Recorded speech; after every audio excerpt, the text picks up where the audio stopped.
20 minute 20 खबर में आपका स्वागत है। मैं हूं आपके साथ आरजू साईं। हम अगले 20 मिनट में आपको देश और दुनिया की 20 ऐसी खबरें बताने वाले हैं जो इस वक्त न केवल सुर्खियों में है बल्कि दिलचस्प और अहम भी हैं। तो शुरू करते हैं 20 मिनट में 20 खबरों का सिलसिला। सबसे पहले देखेंगे राजस्थान की कौन कौन सी खबर इस वक्त अहम है।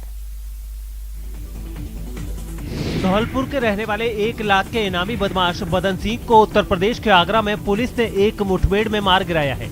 इस मुठभेड़ में बदन सिंह का एक साथी भी मारा गया है। बताया जा रहा है कि बुधवार की रात जगनेर इलाके में बदन सिंह और उसके साथियों की पुलिस से मुठभेड़ हुई, जिसमें वो बुरी तरह घायल हो गया था। पुलिस वाले बदन सिंह को अस्पताल ले गए, लेकिन वहां पहुंचने से पहले ही वो दम तोड़ चुका था। बदन सिंह ने हाल ही में आगरा के ही डॉक्टर उमाकांत गुप्ता का अपहरण किया था और 5 करोड़ रुपए की फिरौती की मांग की थी। उमाकांत गुप्ता को तो पुलिस ने 31 घंटे बाद ही छुड़वा लिया था, लेकिन पुलिस की गिरफ्त में उस वक्त बदन सिंह नहीं आ पाया था। तभी से पुलिस बदन सिंह की तलाश में लगी थी। कंट्रोल रूम से मैसेज इसने दिया, कुछ लोग संदिग्ध लोग आगे बढ़ रहा है, हम पीछे पड़ रहा हूँ, आगे बसे जगनेर का SHO को बता दो और जनपद में चारों तरफ बता दो, ये कहीं भी निकल सकता है, इन लोगों का चेकिंग करना है। उन्होंने आदेश किया था, उन्होंने कंट्रोल रूम का रिपोर्ट दिया था। मैं भी कंट्रोल रूम के माध्यम से मुझे भी सूचना मिली थी। आपको बता दें कि डाकू केशव गुर्जर का साथी रहा बदन सिंह धौलपुर के अब्दुलपुर कंचनपुर गांव का रहने वाला था और डॉक्टर उमाकांत गुप्ता से पहले भी आगरा में अपहरण की वारदात को अंजाम दे चुका था।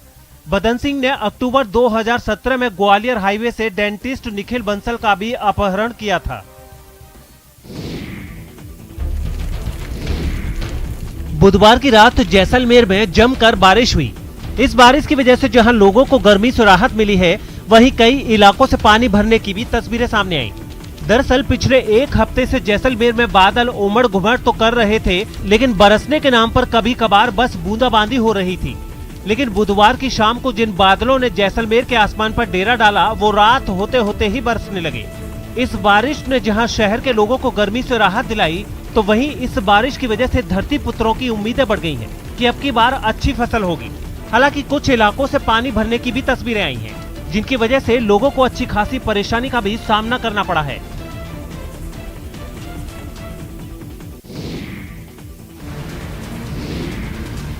बार बार शिकायत करने के बाद भी जब इन महिलाओं की परेशानी दूर नहीं हुई, तो फिर ये महिलाएं पहुंच गईं कलेक्टर आवास और शुरू कर दिया पानी के लिए प्रदर्शन।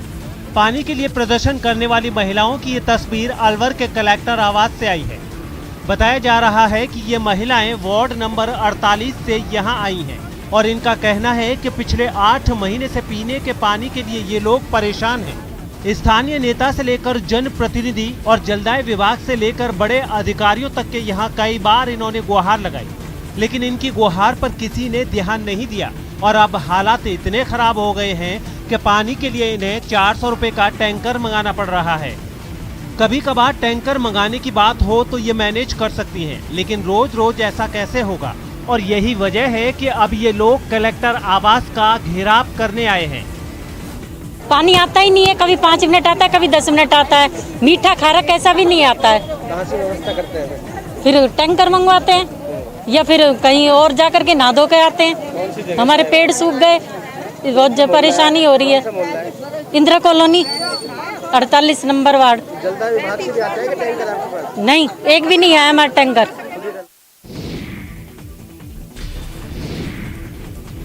जान जोखिम में डालकर पानी लाने की तस्वीरें नई नहीं हैं, लेकिन दशकों बाद भी हालात का जस का तस बने रहना जिम्मेदारों की कथनी और करनी का फर्क उजागर जरूर करता है। हुक्मरानों की नीयत पर सवाल खड़े करता है। तस्वीरें भरतपुर के बयाना की हैं, जहां का बमनपुरा मोहल्ला आज भी पानी जैसी बुनियादी जरूरतों की बाट जो रहा है। 800 लोगों की बस्ती वाला बमनपुरा मोहल्ला 4 दशक से पेयजल संकट से जूझ रहा है। यहाँ की महिलाओं और बच्चों को जान हथेली पर रखकर रेलवे लाइन पार कर शमशान घाट से पानी लाते देखा जा सकता है। हैरत की बात तो ये है कि कई बार महिलाएं हादसे का शिकार भी हो चुकी हैं, जिसे देखते हुए रेलवे लाइन के पास अंडर ब्रिज भी बनाया गया है, लेकिन बरसात में उसमें पानी भर जाता है, जिसकी वजह से महिलाओं को मजबूरी में रेलवे लाइन पार करके पानी लाने जाना पड़ता है। नीचे अंडरपास जो बना हुआ है पटरी के नीचे, उसमें पानी भर जाता है बरसात के दिनों में, जहाँ हमको क्या है उस पानी में निकलने में बहुत दिक्कतें आती हैं, इसलिए फिर हम क्या है पटरियों को पार करके जाते हैं। वहाँ जब पटरियों को पार करते हैं, पूर्व में भी काफ़ी बार आने जाने में काफ़ी घटनाएं हो गई हैं, हादसे हो गए जिनमें लोगों की मौतें हो चुकी हैं। अजमेर से एक चौंकाने वाला वीडियो सामने आया है। वहां बारात लेकर पहुंचे दूल्हे को ही घोड़ी लेकर बाहर निकली। बताया गया है कि बारात के स्वागत के दौरान होने वाली आतिशबाजी से घोड़ी बिदक गई और वो दूल्हे को लेकर वहां से भाग निकली। इस घटना का एक वीडियो भी सामने आया जिसमें वहां बारात के स्वागत की तैयारी चल रही थी। हर तरफ जश्न का माहौल था। इसी बीच वहां आतिशबाजी शुरू हो गई। पटाखे की आवाज से घोड़ी बिदक गई और वो दूल्हे के साथ ही वहां से भागने लगी। इस बीच घोड़ी के साथ मौजूद लड़का भी तेजी से उसके पीछे भागा, लेकिन घोड़ी किसी के काबू में नहीं आई। वो दूल्हे को पीठ में ही लादे हुए करीब 4 किलोमीटर दूर तक दौड़ती चली गई। खबर है कि इस हादसे में बुरी तरह से डरे दूल्हे की तबीयत भी खराब हो गई। जालौर से कुछ लड़कों का चलती गाड़ी में स्टंट करने का एक हैरान करने वाला वीडियो सामने आया है। बताया जा रहा है कि स्टंट करने वाले लड़के नशे में थे और एक शादी में शरीक होने जा रहे थे, लेकिन रास्ते में उनमें चलती गाड़ी में स्टंट करने का शौक उमड़ पड़ा। गाड़ी में तेज आवाज में गाने बजाकर उन्होंने ऐसी मस्ती की जो जानलेवा साबित हो सकती थी। एक लड़का गाड़ी का स्टीयरिंग संभालते दिखा और 3 लड़के अपनी अपनी सीटों पर खड़े हो गए। तीनों के सिर गाड़ी की खिड़की से बाहर दिखे। तीनों इस कदर झूमते दिखे कि कोई भी झटका जान पर भारी पड़ सकता था। कुछ के हाथ में तो पानी की बोतल भी दिखी, लेकिन पानी पीने के लिए नहीं, पानी का इस्तेमाल तो सड़क पर फव्वारा मारने के लिए किया जा रहा था। लड़के तो लड़के, गाड़ी भी झूमती हुई चलती रही, कभी सड़क के इस किनारे तो कभी सड़क के दूसरे किनारे। जैसे लड़के ही नहीं, गाड़ी का स्टीयरिंग भी नशे में हो। लेकिन अगला वीडियो तो और भी हैरान करने वाला दिखा, जिसमें एक नहीं 2 गाड़ियां दिखी। वीडियो ऊंचाई से बनाया जा रहा था और दोनों गाड़ियां बिल्कुल चिपक कर चल रही थी। एक बार तो दोनों गाड़ियां आपस में टकराती भी दिखी। गाड़ियों के रियर व्यू मिरर आपस में टकराए और मुड़ गए। उसी वक्त लड़के खिड़की से बाहर निकले हुए थे, लेकिन उनकी मस्ती पर कोई फर्क नहीं पड़ा, बल्कि दाईं ओर दिख रही गाड़ी में पैसेंजर सीट पर बैठा हुआ लड़का जोश में आ गया। उसने ड्राइवर वाली साइड के शीशे से हाथ बाहर निकालकर अपने साथियों की पीठ थपथपाई और गाड़ियां यूं ही चलती रहीं। ये भरतपुर के बयाना राजकीय अस्पताल की SNCU यानी नवजात बच्चों की देखभाल करने वाली इकाई है। खास बात यह है कि इस इकाई को जून में इसकी गुणवत्ता और यहाँ बच्चों की देखभाल की वजह से प्रदेश में नंबर 1 की रैंकिंग मिली है। SNCU इकाई की इस उपलब्धि पर अस्पताल प्रशासन बेहद खुश है। यहाँ के चिकित्सा प्रभारी डॉक्टर जोगेंद्र गुर्जर ने इस उपलब्धि को इस इकाई के प्रभारी चिकित्सक डॉक्टर मनोज धाकड़ समेत पूरे स्टाफ की मेहनत का परिणाम बताया है। चिकित्सा प्रभारी डॉक्टर गुर्जर के मुताबिक जून में अस्पताल की SNCU इकाई में 56 नवजात भर्ती हुए थे। खास बात यह है कि इन 56 बच्चों में सभी की 100% रिकवरी हुई और किसी को भी बाहर रेफर करने की जरूरत महसूस नहीं हुई। आज का वेट इसका 1 किलो 345 ग्राम हो गया। अपना उद्देश्य है कि जिस दिन 1500 ग्राम इसका वजन हो जाएगा तो उसको डिस्चार्ज करने का प्लान करेंगे। टोंक में चारागाह की जमीन को फलों के बाग में बदलने की मुहिम शुरू की गई है। कलेक्टर चिन्मय गोपाल की पहल पर जिला परिषद की मुख्य कार्यकारी अधिकारी डॉक्टर सौम्या झा का कहना है कि प्रशासन का मकसद सघन वृक्षारोपण के जरिए टोंक में हरियाली के साथ साथ लोगों को फल भी उपलब्ध कराना है। वृक्षारोपण के लिए पूरे जिले की पंचायतों में खाली पड़ी चारागाह की वैसी जमीनों की पहचान की गई है जहां फलों का बाग लगाया जाना है।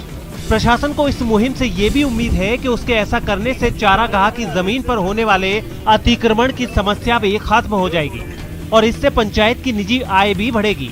खास बात यह है कि कई ब्लॉक में वृक्षारोपण का काम शुरू भी हो गया है। ये एक तरह से कन्वर्जेंस में हमने काम किया है। हर ब्लॉक में 2 या 3 या कहीं कहीं पे 4 चारागाह का विकास के लिए हमने उसको पिकअप किया। उन पंचायतों को लिया जहाँ के सरपंच खुद ही बहुत एक्टिव थे और खुद ही इस चीज में इंटरेस्ट ले रहे थे, तो जनप्रतिनिधियों का इसमें काफी सहयोग रहा। बाड़मेर के खत्रियों के मोहल्ले में स्थित इस ढेर बाबा जी की दरगाह की एक खास परंपरा को देखकर आप भी हैरान रह जाएंगे। कौमी एकता की मिसाल इस डेर बाबा जी की दरगाह पर चढ़ावे की रस्म के तौर पर लोग झाड़ू चढ़ाते हैं। जी हाँ, वही झाड़ू जिसे घर की साफ सफाई के लिए इस्तेमाल किया जाता है। कहा जाता है कि इस दरगाह पर मन्नत मांगने से त्वचा संबंधित हर तरह की बीमारी खत्म हो जाती है और इसी मन्नत के लिए लोग यहाँ सफाई के प्रतीक के तौर पर झाड़ू चढ़ाते हैं। इस दरगाह पर इस परंपरा की शुरुआत कब हुई ये तो किसी को नहीं पता, लेकिन यहाँ आने वाले पूरी शिद्दत और दिल से इस परंपरा का निर्वाह जरूर करते हैं। यहाँ पे मान्यता है कि जिसके भी फोड़े फुंसी वगैरह होते हैं यहाँ पे झाड़ू ही चढ़ाई जाती है। तो यहाँ पे जिसकी भी मन्नत पूरी होती है तो झाड़ू लेके आता है और यहाँ पे चढ़ाता है। तो यहाँ पे कैसे भी कोई की शरीर की किसी भी तरह की एलर्जी हो, फोड़ी फुंसी हो, मच्छी हो या बाकी कोई भी ऐसी मन्नत हो आपकी जो पूरी नहीं हो रही है, तो वो यहाँ पर आके अपनी मन्नत मांगते हैं। या इनकी मान्यता ये है, हिंदू मुसलमान सब मानते हैं, ठीक है ना। तो ये शरीर में फोड़ी फुंसी होते हैं बिल्कुल, मस्से वगैरह होते हैं, उनके लिए लोग झाड़ू चढ़ाते हैं।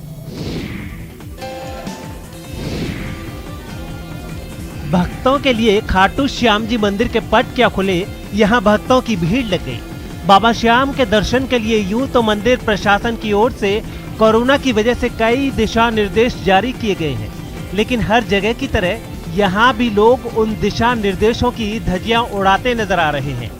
आपको बता दें कि 117 दिन बाद सीकर के खाटू श्याम जी में बाबा श्याम के मंदिर के पट खुले हैं और यहाँ भगवान के दर्शन के लिए 24 घंटे पहले श्रद्धालुओं को ऑनलाइन रजिस्ट्रेशन कराना होगा। साथ ही वैक्सीन की पहली डोज का प्रमाण पत्र या फिर RT-PCR की नेगेटिव रिपोर्ट दिखानी होगी। इतना ही नहीं, मंदिर में आने के लिए समय भी तय किया गया है। सुबह 7 से दोपहर 12 बजे और फिर दोपहर 2 से शाम 5 बजे तक और इसके बाद शाम 5 बजे से रात 8 बजे तक भक्त भगवान के दर्शन कर सकेंगे। खास बात यह है कि हर श्रद्धालु को दर्शन के लिए महज 20 सेकंड दिए जाएंगे। मंदिर में बिना मास्क प्रवेश नहीं मिलेगा, साथ ही माला प्रसाद पर भी रोक रहेगी और भक्त दंडवत प्रणाम भी नहीं कर पाएंगे।